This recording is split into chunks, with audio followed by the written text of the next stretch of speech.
കഴിഞ്ഞ ജനുവരി 20 അമേരിക്കയുടെ പ്രസിഡൻ്റായി സ്ഥാനമേറ്റെടുത്ത ട്രംപിൻ്റെ നയപ്രഖ്യാപന പ്രസംഗം നമ്മളെല്ലാവരും കേട്ടു.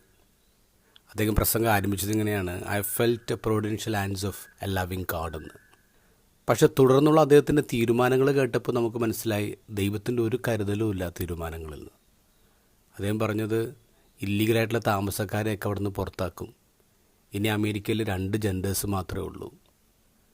ഇത് പലരെ ആശങ്കയിലാഴ്ത്തി. കാരണം അമേരിക്കയിൽ 7.4 കോടി ഇല്ലീഗൽ താമസക്കാരുണ്ട്.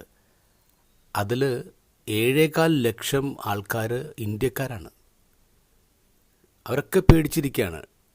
ട്രാൻസ്ജെൻഡേഴ്സ് അവരൊക്കെ പേടിച്ചിരിക്കുകയാണ്. എത്രയോ പേരാണ് ഭീതിയുടെ നിഴലിലായിരിക്കുക. ഒരാളുടെ പ്രഖ്യാപനം ഒരു ലോകത്തെ മുഴുവൻ ഇങ്ങനെ ആശങ്കയിലാക്കുകയാണ്.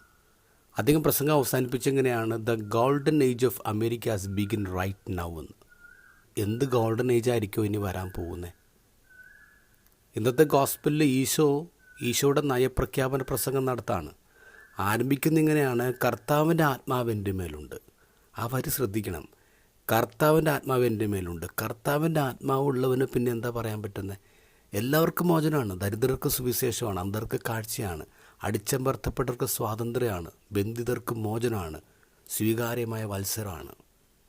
ഈശോ വായിക്കുന്നത് യെശയ്യാപ്രവാചകൻ്റെ പുസ്തകം 61-ാം അധ്യായമാണ്. പക്ഷേ അതിലൊരു വാക്യം ഈശോ വായിക്കുന്നില്ല.